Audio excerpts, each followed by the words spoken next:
봅니다. 마태복음 6장 말씀입니다. 오늘 본문 말씀 6장 31절부터 33절까지 말씀, 6장 31절부터 33절까지 말씀 한 목소리로 같이 읽습니다. 시작. 그러므로 염려하여 이르기를 무엇을 먹을까 무엇을 마실까 무엇을 입을까 하지 말라. 이는 다 이방인들이 구하는 것이라. 너희 하늘 아버지께서 이 모든 것이 너에게 있어야 할 줄을 아시느니라. 그런즉 너희는 먼저 그의 나라와 그의 의를 구하라. 그리하면 이 모든 것을 너희에게 더하시리라. 아멘. 제가 준비한 우리 PPT 같이 보면서 말씀 나누기를 원합니다. 우리는 계속해서 마태복음 나누고 있어요. 마태복음 5장부터 7장은 여러분들이 이거는 그냥 상식입니다. 교회 안 다니는 사람들도 다 알아요. 따라해 볼까요? 산상수훈. 산상, 산에서 이제 수, 빼어나다, 수, 빼어나다. 그래서 산상보훈이라고도 해요. 보물과도 같은 훈, 가르침이다. 산에서 이루어진 예수님의 보물과도 같은 탁월한 가르침, 이 산상수훈이다. 인도의 국부라고 할 수 있죠. 우리 마하트마 간디. 마하트마 간디는 힌두교인입니다.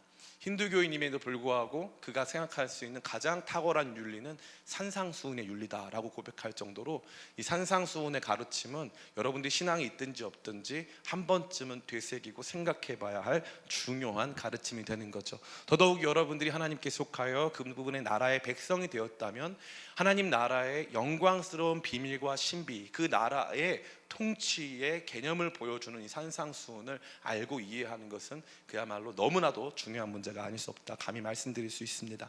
오늘 이 말씀을 같이 나누는 가운데 저와 여러분에게 주신 하나님 나라의 놀라운 비밀을 깨닫고 그 비밀 안에서 살게 되시기를 예수님의 이름으로 축원합니다. 오늘 말씀은 6장의 전체적인 구조를 한번 먼저 생각해 보기를 원해요. 이 6장은 5장과 7장 사이에 있죠. 그러니까 이 산상수훈 전체의 주제가 하나님 나라거든요. 그래서 5장은 하나님 나라 백성의 특징과 하나님 나라가 보여주는 윤리를 보여줘요. 그래서 그 나라의 의는 바리새인과 서기관들의 의보다 탁월한 의예요. 그래서 오른뺨을 맞으면 왼뺨을 내어주는 의예요.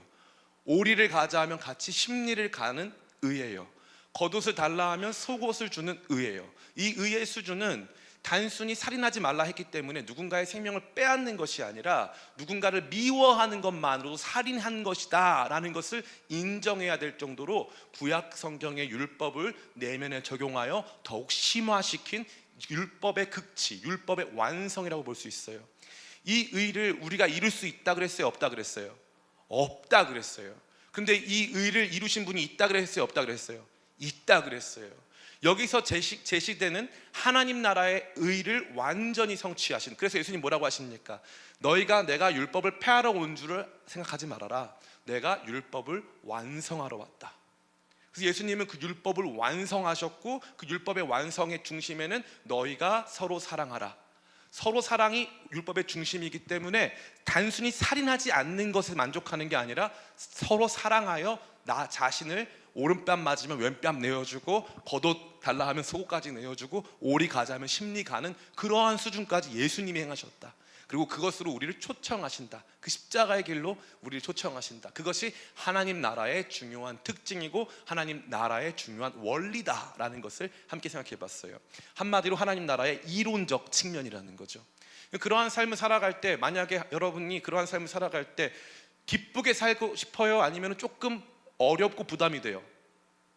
우리 호영이 부담이 되죠. 더 많이 기도하시고 더 많이 이렇게 회복되기 축복합니다. 농담이고요. 우리 모두에게 마찬가지일 거예요. 그 나라가 우리 가운데 주어졌어요. 그 나라는 업사이드 다운, 완전히 뒤집어진 나라예요. 돈 많아서 잘 사는 나라가 아니라 심령이 가난한 자가 복이 있어서 그 나라의 주인이에요. 웃고 즐거워하는 사람이 아니라 애통하는 사람들이 위로를 받는 나라예요. 그 나라는요, 다른 사람의 것을 빼앗는 사람들이 힘을 얻는 나라가 아니라 그 나라는 온유하여 자신의 것을 내어주는 사람이 땅을 기업으로 얻는 나라예요. 모든 것이 뒤집어진 그 나라의 백성으로 저와 여러분들을 불러주셨어요. 그리고 그 나라를 예수님께서 그 나라의 모든 요구를 완성하셔서 먼저 들어가시고 저와 여러분들을 그곳으로 인도하고 계신 거예요. 그러한 가운데서 우리가 일상을 살아갈 때 일상을 살아갈 때 그러면 그 나라를 어떻게 체험할 수 있습니까? 그 나라가 도대체 어떤 능력이 있습니까를 물어본다면 그때 마태복음 6장이 딱 등장하는 거예요. 그때 하나님 나라의 영광스러운 통로, 하나님 나라 능력을 체험할 수 있는 현장이 뭐냐? 따라해볼까요? 기도. 기도를 통해서 하나님 나라의 능력을 체험할 수 있다는 거죠. 여러분은 지금 대한민국에 살고 있죠. 우리 제식이 궁금합니다. 언제 내가 대한민국 시민이라는 것을 제일 많이 좀 느끼나요? 대한민국 국민이라는 걸 언제 제일 많이 느끼나요? 외국인을 봤을 때, 그죠? 그때 왜 다르다고 느끼나요? 그때 나는 그들과의 다름 속에서 느끼는 거죠, 그죠? 제일 많이 느끼는 건 우리나라 정부의 힘을 제일 많이 느낄 때가 언제냐면은 이제 해외에 나갔을 때예요. 특별히 제가 이제 작년에 이제 유럽을 나갔는데 영국에 가잖아요. 그러면은 이탈리아도 마찬가지인데 한국 사람들은 줄을 서지 않습니다. 출입국 심사대를 서지 않아요. EU 회원국들과 함께 한국 사람들은 그냥 통과해요. 그냥 통과. 너무 재밌더라고요. 다른 나라 사람들은 다 줄 서요. 줄을 엄청 길게 서요. 근데 한국은 그냥 통과해요. 그냥 통과. 그때 여권의 파워를 느끼고 우리나라 정부가 실제하고 우리나라 국민들이 이런 혜택을 받고 있다는 것을 많이 느끼게 되는 거죠. 하나님 나라 백성도 마찬가지예요. 이 땅을 살아가다 보면은 이 땅 안에서 내가 하나님 나라에 속했는지 하나님 나라의 어떤 혜택을 받고 있는지를 잘 몰라요. 근데 주님께서 뭐라고 말씀하시는 거예요? 기도가 하나님 나라의 능력과 하나님 나라의 유익과 하나님 나라의 실존을 보여주는 가장 중요한 통로다라는 걸 말하고 있는 거예요. 기도 없이는 하나님 나라를 알 수도 없고 누릴 수도 없고 느낄 수도 없고 유익을 그 안에서 우리가 이용할 수도 없다 이 말이죠. 참 중요한 거예요. 하나님 나라 백성이면 그 나라의 여권을 가지고 그 나라의 권리를 행사하고 그 나라가 주는 혜택을 받아야 될 거 아니에요, 그죠? 그런데 많은 사람들이 하나님 나라 백성이라고 인정은 하지만 하나님 나라 구성원으로서 주어지는 혜택과 권리 등을 전혀 누리고 있지 못하는 거예요. 근데 여기 말씀 보면은 여기에 하나님 나라 백성들에게 주어지는 놀라운 혜택과 하나님 나라를 실존적으로 느낄 수 있는 방향들이 제시되어 있습니다. 마태복음 6장의 내용은 이와 같아요. 첫 번째 1에서 8절까지 말씀인데 우리 같이 한번 읽어볼까요? 1에서 8절까지 말씀 같이 읽습니다. 마태복음 6장 1에서 8절 같이 읽습니다. 시작. 사람에게 보이려고 그들 앞에서 너희의 일을 행하지 않도록 주의하라. 그렇지 아니하면 하늘에 계신 너희 아버지께 상을 받지 못하느니라. 그러므로 구제할 때 외식하는 자가 사람에게서 영광을 받으려고 회당과 거리에 사는 것 같이 너희 앞에 나팔을 불지 말라. 진실로 너희에게 이르노니 그들은 자기 상을 이미 받았느니라. 너는 구제할 때에 오른손이 하는 것을 왼손이 모르게 하여 내 구제함을 은밀하게 하라. 은밀한 중에 보시는 너희 아버지께서 갚으시리라. 또 너희는 기도할 때 외식하는 자와 같이 하지 말라. 그들은 사람에게 보이려고 회당과 큰 거리 어귀에 서서 기도하기를 좋아하느니라. 내가 진실로 너희에게 이르노니 그들은 자기 상을 이미 받았느니라. 너는 기도할 때 내 골방에 들어가 문을 닫고 은밀한 중에 계신 내 아버지께 기도하라. 은밀한 중에 보시는 내 아버지께서 갚으시리라. 또 기도할 때 이방인과 같이 중언부언하지 말라. 그들은 말을 많이 하여야 들으실 줄 생각하느니라. 그러므로 그들을 본받지 말라. 구하기 전에 너희에게 있어야 할 것을 하나님 너희 아버지께서 아시느니라. 아멘. 여기 첫 번째 등장하는 것은 구제와 기도의 새로운 방향입니다. 목사님, 이 구제는 누구 도와주는 거고 기도는 하나님께 하는 거니까 두 개가 다른 것 같아요. 틀렸어요. 구약 성경을 믿는 유대인들에게 있어서 구제는 하나님께 보상을 받고 하나님께 나아갈 수 있는 중요한 경건의 수단으로 간주되었습니다. 그러니까 구제를 함으로써 하나님과 친해지고 구제를 함으로써 하나님 앞에서 의로운 존재로 인정받는 거죠. 또한 기도 역시 마찬가지입니다. 기도라고 하는 행위를 통하여서 자기가 얼마나 구별된 하나님 백성인가를 자기 스스로도 인정받고 남한테도 증명할 수 있다고 믿은 거죠. 그러니까 구제와 기도는 사실 하나님께 나 자신을 인정받고 나 자신을 증명하는 굉장히 중요한 경건의 수단이었다는 거예요. 그런데 여기에서 예수님 뭐라고 말씀하시는 거예요? 너희 하는 그 구제 대대적으로 하지 말아라. 겉모습으로 하지 말아라. 너희 하는 그 기도 사람들 앞에서 하지 말아라. 예수님은 이 구제와 기도가 누군가 앞에서 드러나서 그것으로 하여금 다른 타인에 의하여 인정받고 증명되는 것으로 하지 말라고 말씀하십니다. 좀 이따 살펴보겠지만 그 이유가 등장해요. 그 다음에 9절부터 15절까지는 저와 여러분이 잘 아는 것처럼 우리 주기도문 내용이 등장합니다. 이 주기도문과 또 마태복음 6장은 제가 이미 과거에 주기도문 강해를 할 때 다 다루었어요.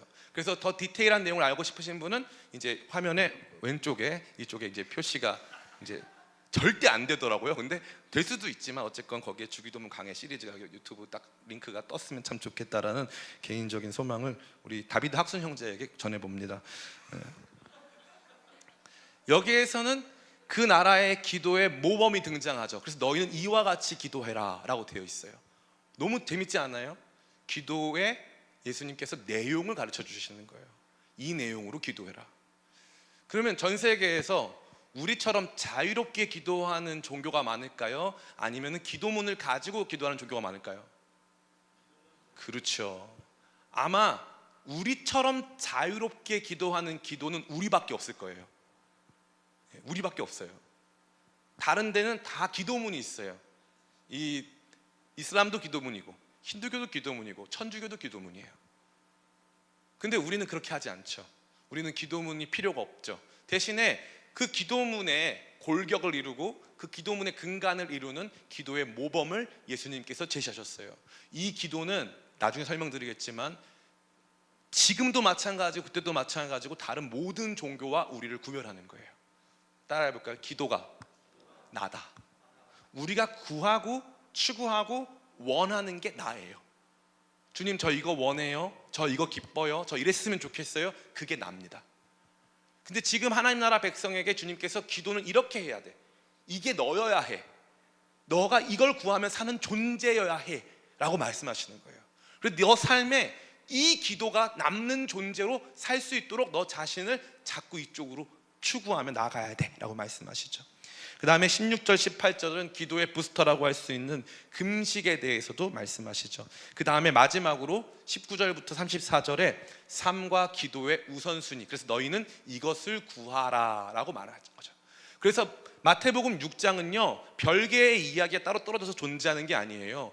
기도와 경건의 궁극적 방향과 방법이 어떠해야 하는가, 기도자가 어떠한 존재인가를 보여주는 그야말로 킹덤 프레이어, 왕국의 기도, 그 나라의 기도를 저와 여러분에게 보여주는 것이고, 그 나라의 기도가 그 나라를 사는 우리의 삶을 말해주고 있다라는 것입니다. 다음 장이죠. 그래서 이 마태복음 6장의 특징은 무엇입니까? 첫 번째는 산상수훈의 중심에 있어요. 하나님 나라의 중심에 우리의 삶이 있는데 우리의 삶에 뭐가 있다? 기도가 있다. 하나님 나라 제대로 알고 싶으면 기도하라 이거예요. 하나님 나라 경험하고 싶으면 기도해라. 기도 없이 하나님 나라 알 수 없다. 기도가 곧 나기 때문에 나를 이 하나님 나라가 요구하는 시민의 삶으로 맞춰가기 위해서 기도라고 하는 중요한 경건 실천이 필요하다라고 말하고 있죠. 그 다음에 어떤 내용이 등장합니까? 제일 중요한 내용 두 번째인데 아버지에 대한 언급이 등장해요. 화면을 좀 띄워주시면 제가 읽어드리겠습니다. 우리 보니까 1절에도 뭐라고 되어 있습니까? 1절에도 이렇게 되어 있죠. 제가 읽어드릴게요. 너희 아버지께 상을 받지 못하느니라. 그죠? 1절에도 아버지께 상을 받지 못한다고 되어 있어요. 4절에도 뭐라고 되어 있습니까? 내 구제함을 은밀하게 하라. 은밀한 중에 보시는 너희 아버지께서 갚으시리라. 그죠? 6절에도 뭐라고 되어 있습니까? 내 아버지께 기도하라. 은밀한 중에 보시는 내 아버지께서 갚으시리라. 그죠? 9절에도 뭐라고 되어 8절에도 뭐라고 되어 있습니까? 그러므로 그들을 본받지 말라. 구하기 전에 너에게 있어야 할 것을 하나님 너희 아버지께서 아시느니라. 그러니까 그 나라의 기도의 핵심은 뭡니까? 바로 아버지께 하는 기도라는 거예요. 그럼 구약 성경에서 이스라엘 백성이 하나님을 아버지로 여겼을까요? 여기지 않았을까요? 여기지 않았습니다. 구약 성경에서는 하나님을 아버지라고 부르지 않았어요.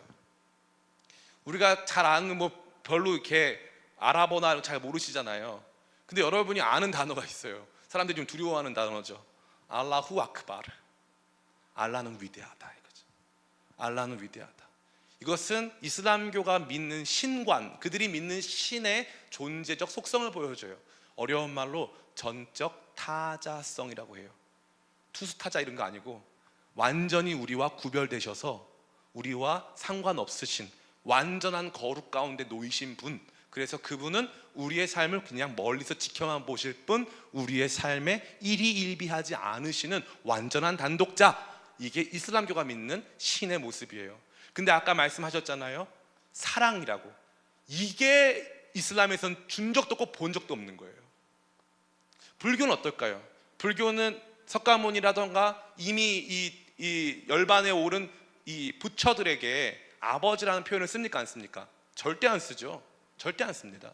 유교는 어떨까요? 유교에서의 신은 다 하늘로 표현되어 있어요. 하늘. 그래서 천자문의 첫 번째 단어는 뭐예요? 천, 하늘 천이에요. 그냥 하늘인 거예요. 하늘. 관계가 있어요 없어요? 크게 없습니다. 힌두교 역시도 마찬가지예요. 세상에 존재하는 모든 종교는 자기의 신을 아버지라고 부르지 않습니다. 굉장히 중요한 거예요. 그러면 기도자와 기도 받으시는 기도의 대상이신, 기도 받으시는 분과의 관계가 수립됐네요. 아버지와 자녀의 관계예요.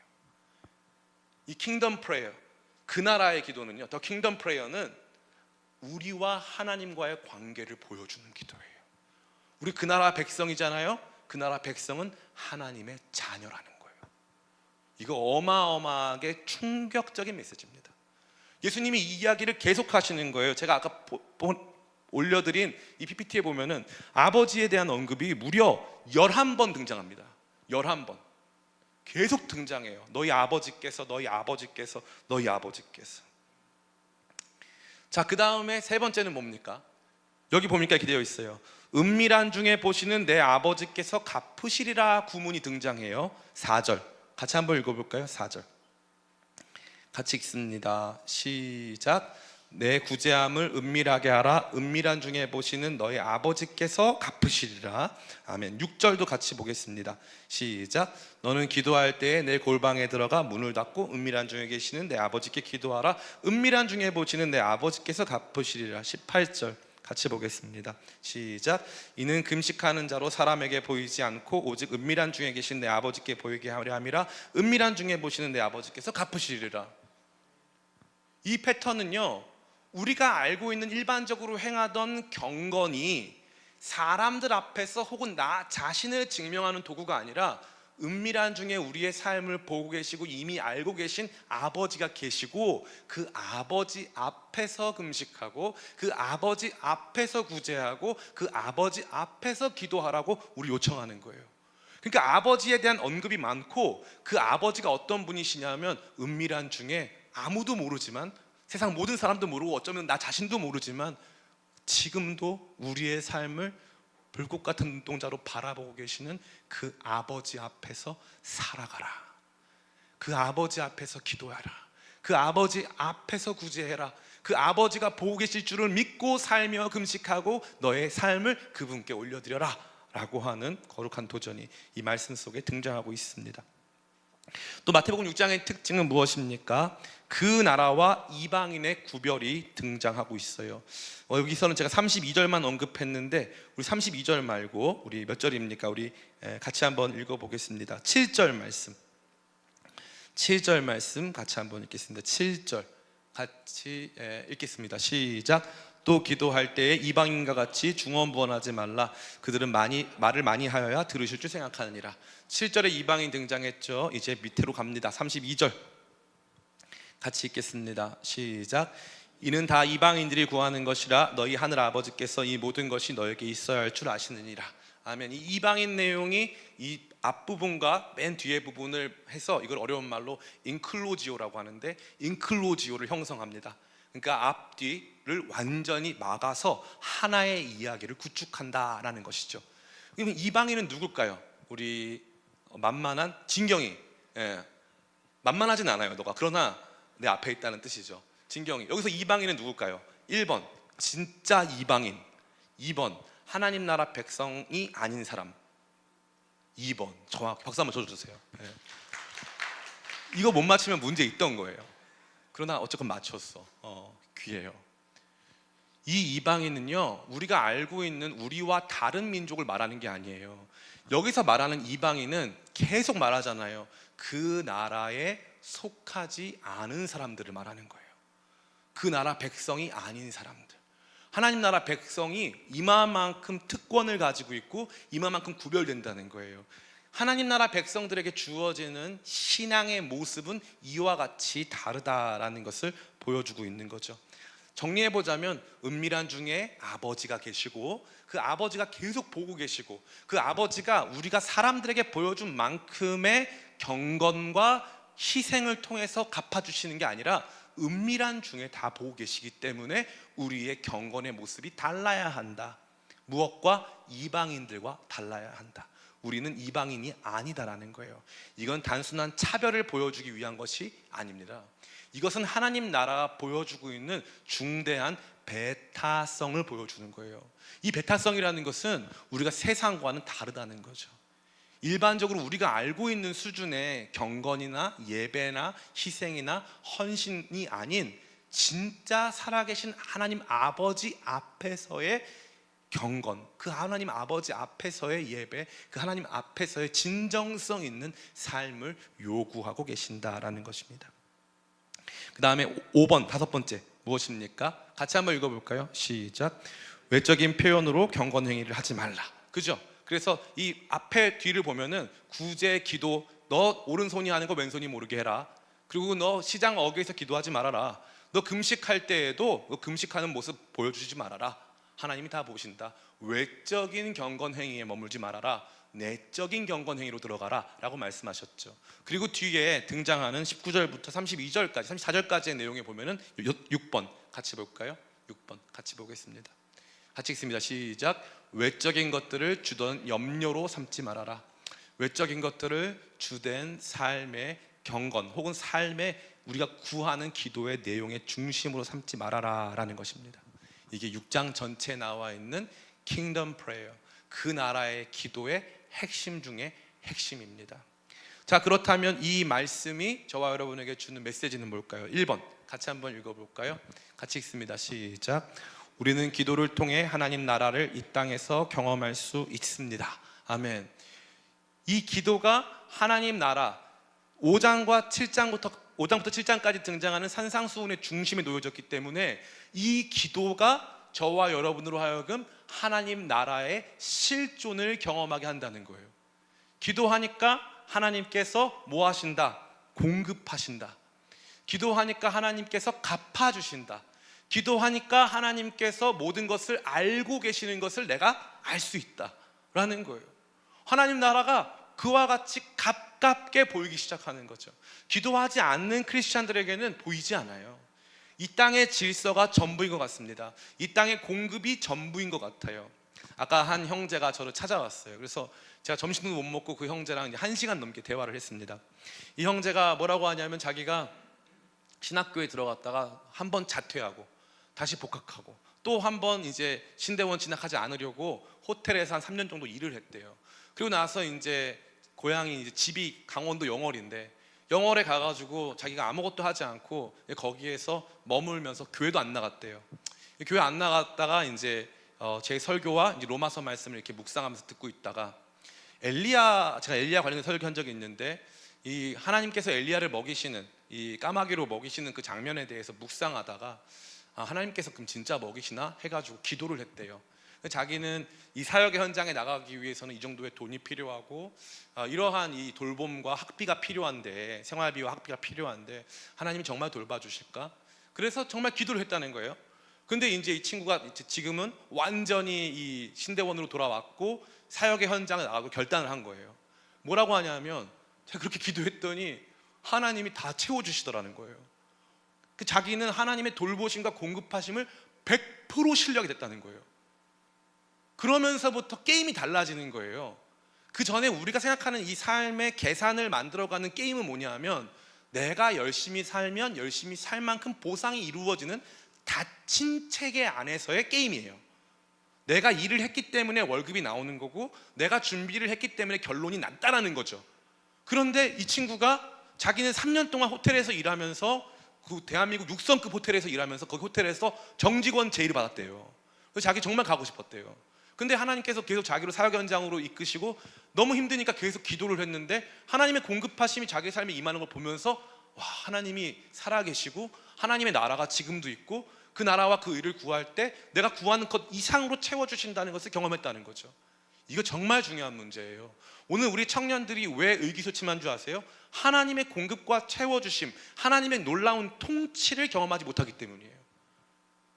하나님이 채워주시거든요. 근데 우리는 하나님의 채워주심을 별로 좋아하지 않아요.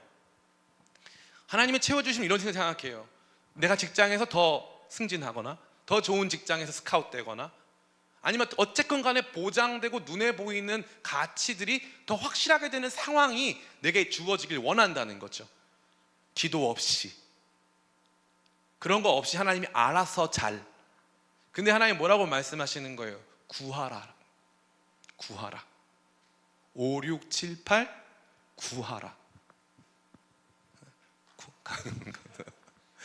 구하라는 거예요. 구하라. 너무 재밌지 않아요? 하나님이 그냥 주시면 되죠. 왜 자꾸 구하래요? 너가 구하지 않고 너가 얻으면 당연한 줄 알잖아. 구하지 않고 내가 그냥 너한테 공급하면 네가 그 나라의 능력을 모르잖아. 그러니까 하나님 계속 구하라는 거예요. 그 구하는 과정에서 뭐가 생길까요? 하나님 앞에 나아가죠. 그죠?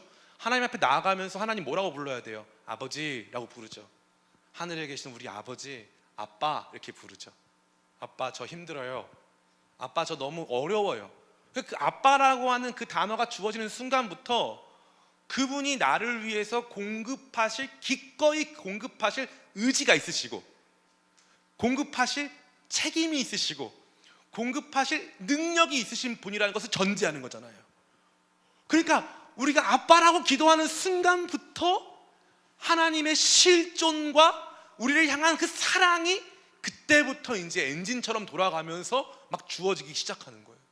그 힘을 경험하면서 살아가는 사람들에게 이 땅은 이 땅의 질서가 지배하는 땅이 아니에요. 그 힘을 진짜 믿는 사람들로부터 시작되면은 하나님 아빠라고 부르는 사람들이 이제 정말 하나님의 공급하심을 경험하기 시작하면 이 땅은 하나님의 통치 가운데 있는 거예요.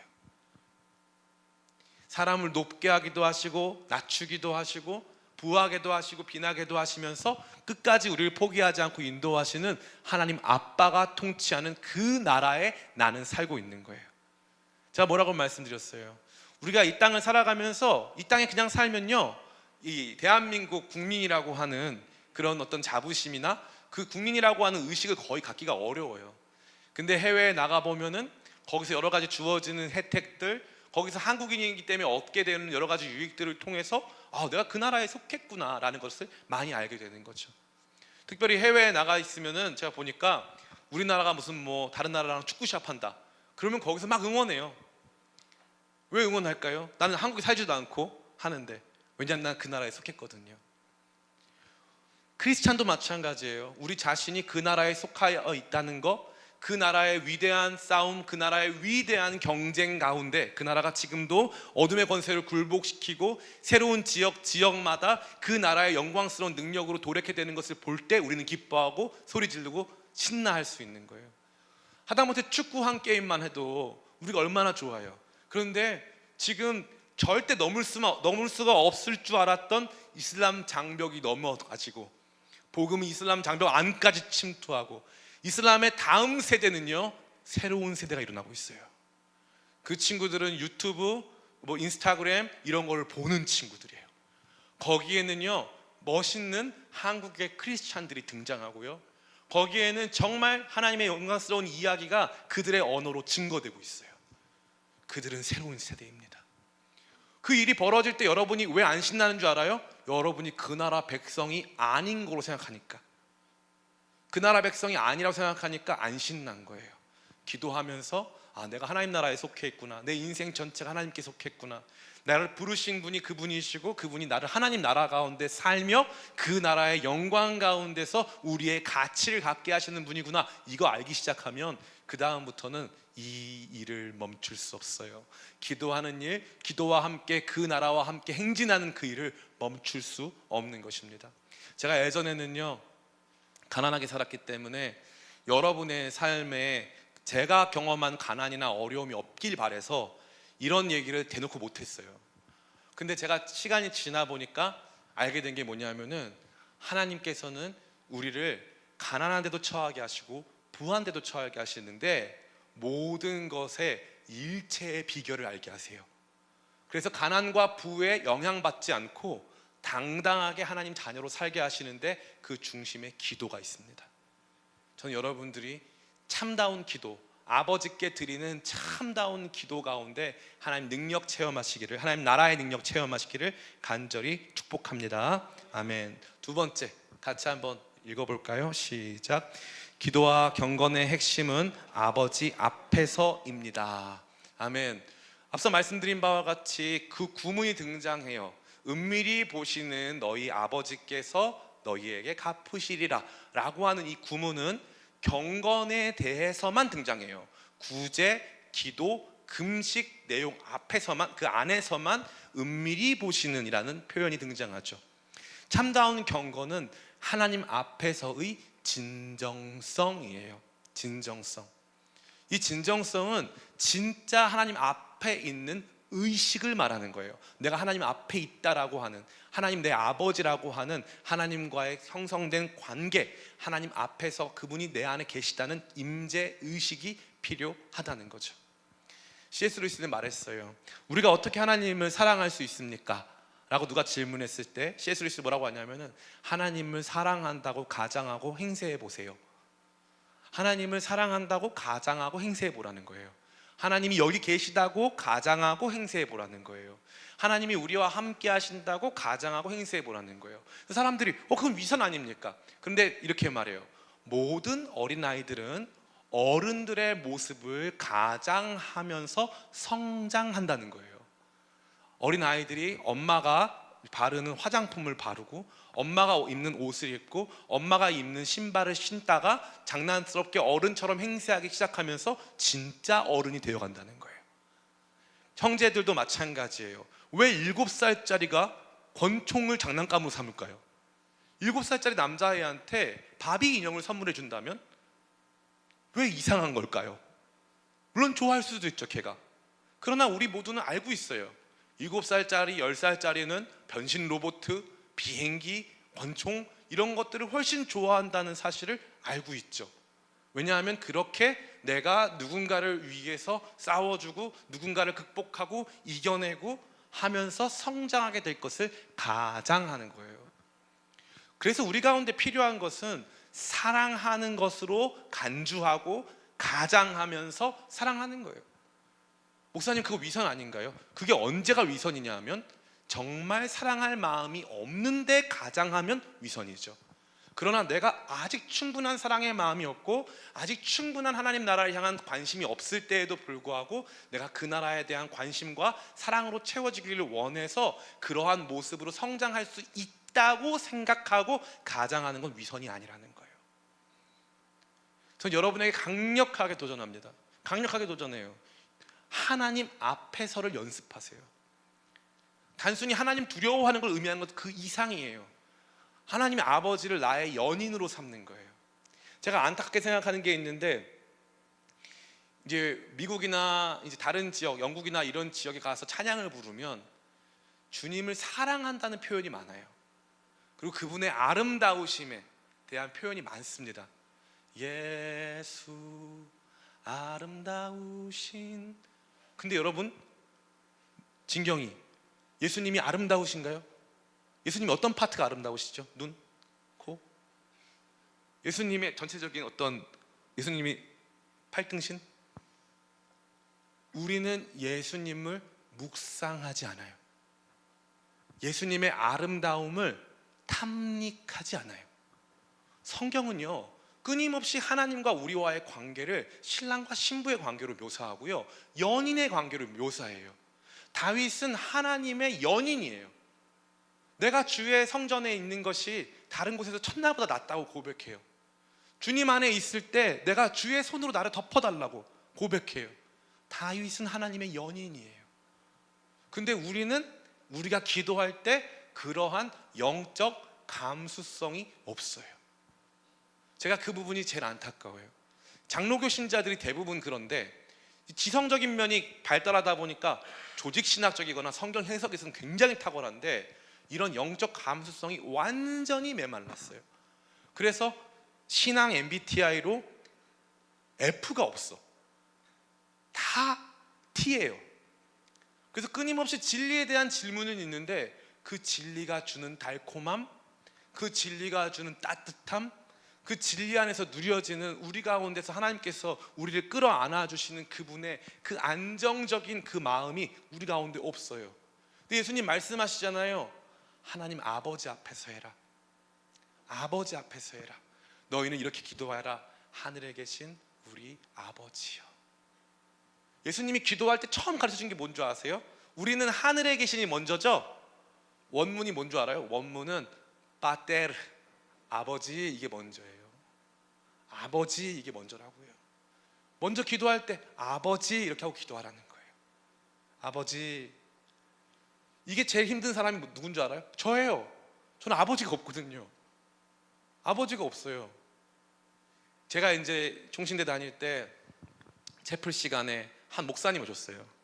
목사님은 이제 성남의 금광교회라는 이 교회를 담임하시는 김영삼 목사님이에요. 이름도 특이하시죠? 김영삼 목사님. 김영삼 목사님이신데 키가 한 186 정도 되시는 것 같아요. 일단 그리고 얼굴이 정말 잘생겼어요. 저랑 비슷하게 생기셨는데 저도 어렵네요, 마음이. 근데 여러분의 이해를 돕고 또 어떻게 보면 이제 여러분 자고 있는 여러분의 영혼을 깨우려고 하는 어떤 자기 희생적인 그것을 드립이었어요. 근데 이 김영삼 목사님이 저희 채플 때 오셔서 강단에 섰는데 이게 보통 잘생긴 사람이랑 너무 잘생긴 사람 차이가 뭐냐면요, 너무 잘생기잖아요 사람이. 그러면 반응이 자동으로 나와요. 자동으로. 그래서 목사님이 맨날 예배 드리는데 목사님이 섰는데 사람들이 와 이러는 거예요. 거기 채플실의 모든 사람이. 자매들은 좀 밝은 와 약간 이거고, 형제들은 약간 우 약간 이런 느낌이에요. 우 약간 이런 느낌. 너무 잘생겼어요 김영삼 목사님. 여러분 나중에 찾아보세요. 정말 미남이세요. 근데 화면이 그분의 영광을 담지를 못해. 너무 잘생겼어. 근데 그분의 첫 마디가 뭔 줄 알아요? 저에게는 컴플렉스가 있습니다. 사람들이 저런 분에게도 컴플렉스가? 막 이러면서 기대하면서 들었어요. 그러니까 저에게도 컴플렉스가 있습니다. 그랬더니 목사님 가만히 있다가 저는 외모가 제 컴플렉스. 그때 진짜 애들이 우 막 소리 지르고 막 난리가 났어요. 무슨 소리냐, 누가 봐도 저 목사님은 부잣집 장로님 아들, 그래서 엘리트 코스만 걸어서 오신 목사님 같이 생겼다 이 말이에요. 애들이 아무도 안 믿었어요. 근데 이 목사님이 저에게는 외모 컴플렉스가 있습니다. 많은 사람들이 제 외모만 보고 제가 지나왔던 삶이 걱정 근심 없이 부모님의 따뜻한 사랑 속에서 잘 자라왔다고 생각하기 때문입니다. 사실 저는 고아입니다. 고아라는 거예요. 부모가 없어요. 이분이 그렇게 혼자 커가지고 목사님이 되는 동안 너무 힘들었는데 얼굴이 너무 잘생겨서 아무도 안 믿어준대요. 저도 그렇게 억울했으면 좋겠어요. 아무도 안 믿어준대요. 근데 이분이 힘들었던 게 그거래요. 자녀들을 낳고 이제 결혼해서 사는데 딸들이 있는데 이제 애들이 사춘기 올라가는데 이분이 기도할 때 하나님 저는 사실 부모님을 본 적이 없어서 아빠가 뭐 해야 되는 사람인지를 모르겠다고, 우리 딸들에게 뭘 가르쳐야 될지를 모르겠다고 목사님 막 울면서 기도했대요. 저는 우리 딸들한테 줄 수 있는 게 아무것도 없다고, 난 아빠가 아니었다고, 아빠가 없었다고, 참다운 아빠에 대해서 배워본 적이 없다고. 하나님이 말씀하시더래요. 네가 아빠가 왜 없어? 내가 네 아빠인데. 내가 너한테 한 것처럼 네 딸들한테 하면 돼. 그때 이 목사님이 거기서 완전히 뒤집어졌다는 거예요. 하나님을 진짜 아빠로 생각해 본 적이 없다라는 거죠. 하나님을 진짜 아빠로 생각해 본 적이 없다는 거예요. 오늘날 우리도 마찬가지예요. 우리 가운데 아빠에 대한 어떤 부정적인 인식 가진 사람들 굉장히 많아요. 그래서 제가 아는 한 예수전도단 선교사님 계신데, 이 선교사님은 하나님 아버지 한 기도하면 은혜가 안 돼가지고, 아빠가 너무 엄마를 때리고 너무 나를 괴롭혀가지고 은혜가 안 돼서 하나님 아버지라고 기도가 안 됐대요. 수십 년 동안. 그러다가 언젠가 기도하다가 그냥 하나님 어머니라고 기도했대요. 그랬더니 갑자기 마음에 감동이 울려 퍼지면서 그때 알게 됐대. 하나님의 부성은, 하나님의 아버지 되심은 남성성적 부석이 아니에요. 하나님의 아버지 되심은 부모적 아버지 되심이에요. 하나님의 아버지 되심은 하나님의 어머니 되심과 함께 한다는 거예요. 완벽하신 아버지라는 거예요. 그걸 보여주는데 이 목사님이 거기서 녹아버린 거예요. 그래서 하나님 아버지가 어떠한 분이신지를 묵상하면서 자기 삶의 길을 알게 된 거죠. 경건의 핵심은 하나님 아버지 앞에 살아가는 거예요. 그 아버지와 관계 속에서. 경건이 하나님과 상관없이 이루어지면 율법입니다. 법을 정해놓고 그대로 행하는 거예요. 근데 하나님 아버지 앞에서 넘어지고 쓰러지면 하나님 아버지 또 붙잡아주시고 또 이렇게 세워주시고 또 공급하시는 거예요. 경건의 핵심은 하나님 아버지 앞에서예요. 예배의 핵심은 하나님 아버지 앞에서예요. 우리를 받아주시는 하나님 아버지 앞에서.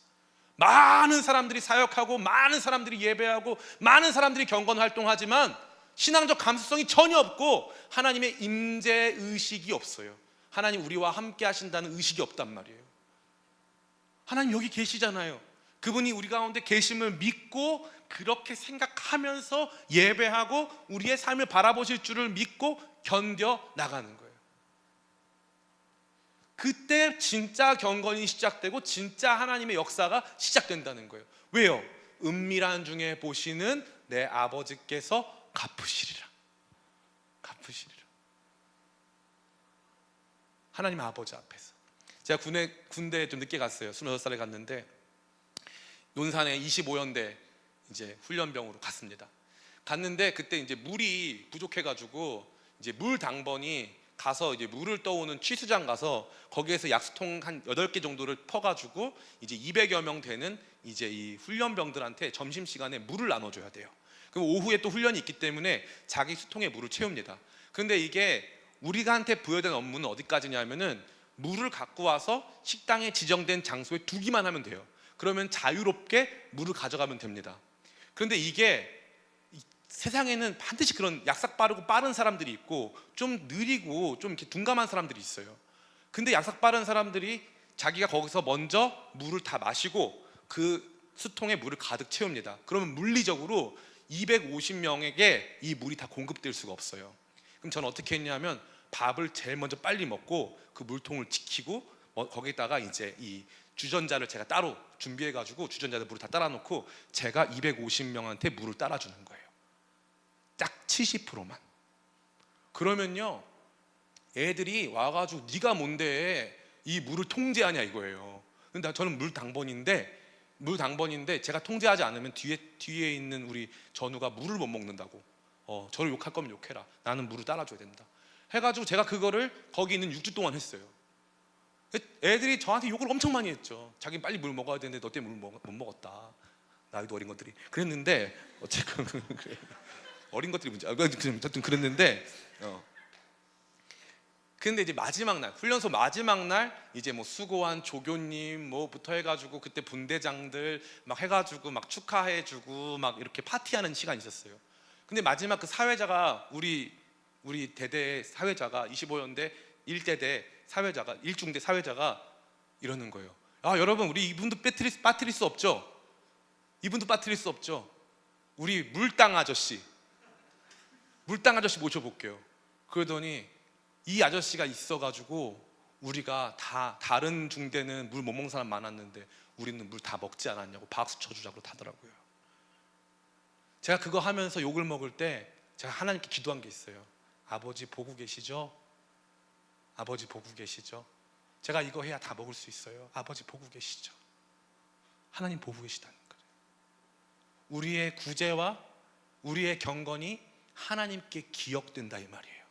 아버지를 의식하면서 하는 거예요. 그냥 하는 게 아니에요. 얘한테 이거 도와줘서 얘가 기뻐하겠지 그러면 안 돼요.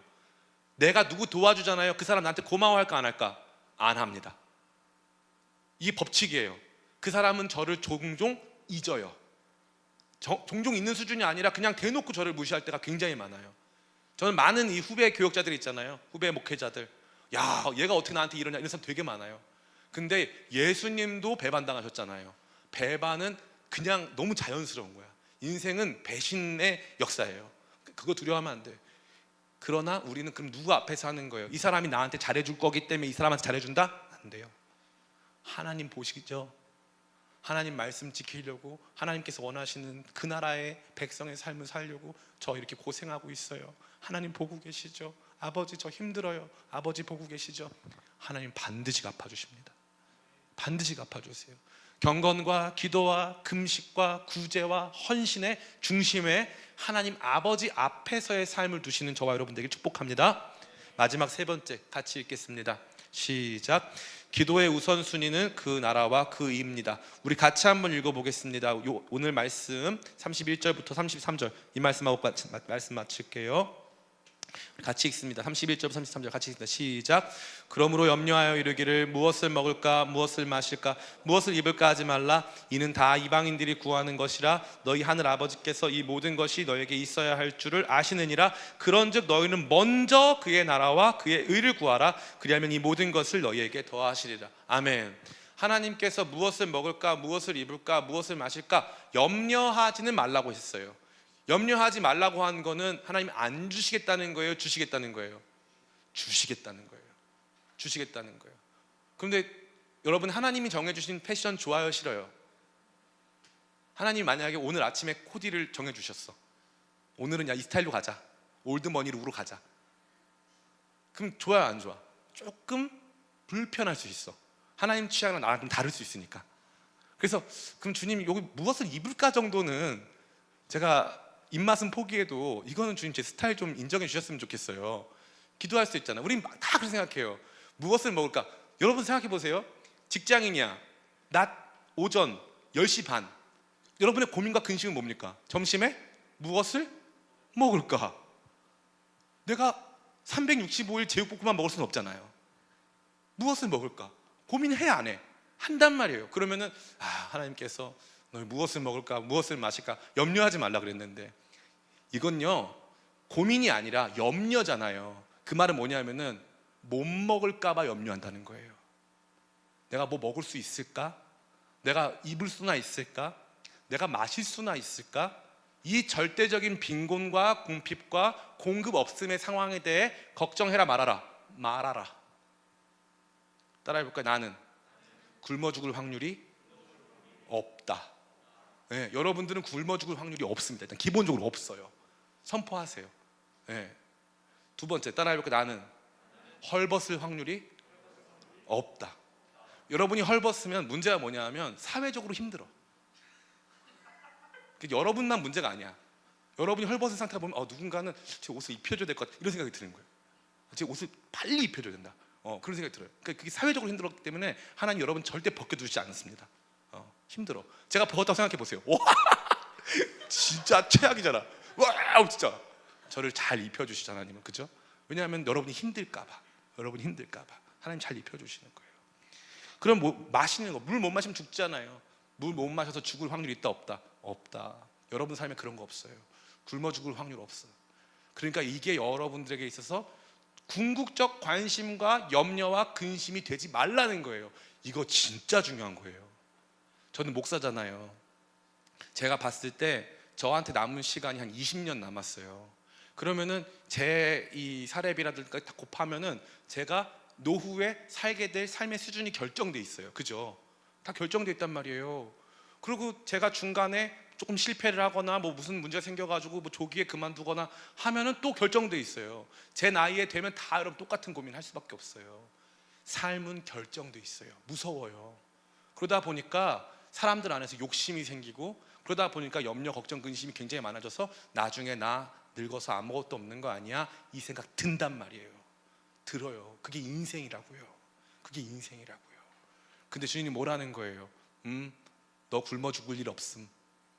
내가 너 책임짐. 내가 너 인생 책임짐. 내가 너 먹임. 걱정하지 마. 걱정하지 마. 이거예요. 너무 얼마나 놀랍습니까? 그러고 나서 뭐라고 말씀하시는 거예요? 대신에 너희가 진짜 기도하고 진짜 관심 갖고 진짜 추구해야 될 방향이 있는데 먼저 그 나라와 그 의를 구하라. 그 나라만 구하라고 하셨어요? 그 의도 구하라셨어요?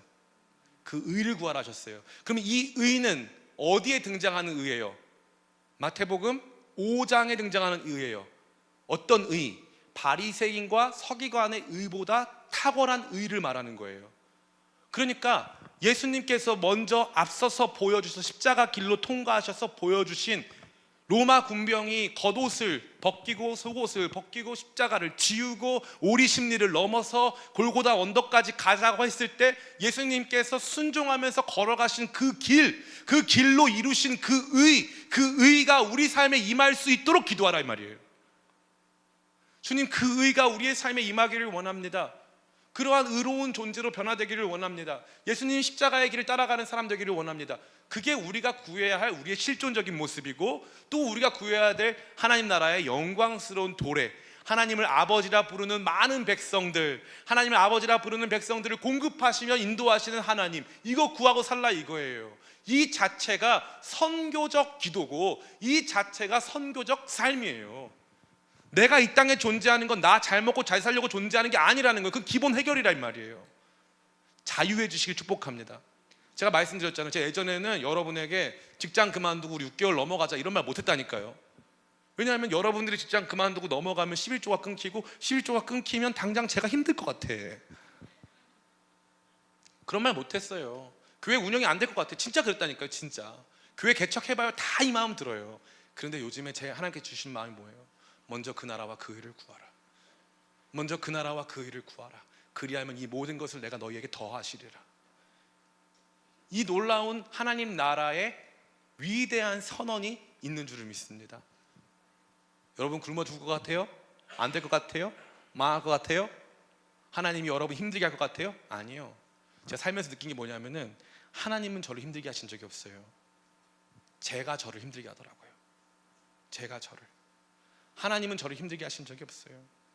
하나님은 늘 저와 함께 하셔서 늘 공급하셨어요. 그러나 내가 하나님과 원수되고, 하나님은 하시는 일들을 기뻐하지 않고, 하나님 말씀을 쫓아가지 않고 내 욕망대로 쫓아갔더니 내가 내 인생을 망치더라고요. 사랑하는 성도 여러분, 사랑하는 청년 성도 여러분, 오늘 이 말씀 너무나도 중요한 말씀이에요. 기도 없이 하나님 나라를 논할 수 없어요. 그 나라가 실제한다면, 하나님 나라가 진짜 있다면, 하나님 다스리시고 통치하시는 게 진짜 우리의 삶에 오늘의 현실에 영향을 준다면, 그것을 받을 수 있는 유일한 통로가 기도라면, 기도를 멈춘 상태에서 그 나라를 경험할 수가 없다면, 여러분들 안에서는요 회복해야 될 건 이거밖에 없는 거예요. 기도하지 않는데 어떻게 여러분 안에 능력이 나타날 수 있습니까? 기도 회복하는 저와 여러분 되기 원합니다. 그 기도는요 하나님을 아버지라 부르는 기도고, 그 기도는 하나님께서 우리를 거룩하게 하시고 우리 가운데 그분의 나라의 능력을 보여주시는 기도인 줄 믿습니다. 그 하나님 나라의 기도, 그 나라의 기도, The Kingdom Prayer, 여기로 여러분들을 초청합니다. 그 기도의 현장으로 나아가 하나님 나라 경험하게 되시기를 예수님의 이름으로 축원합니다.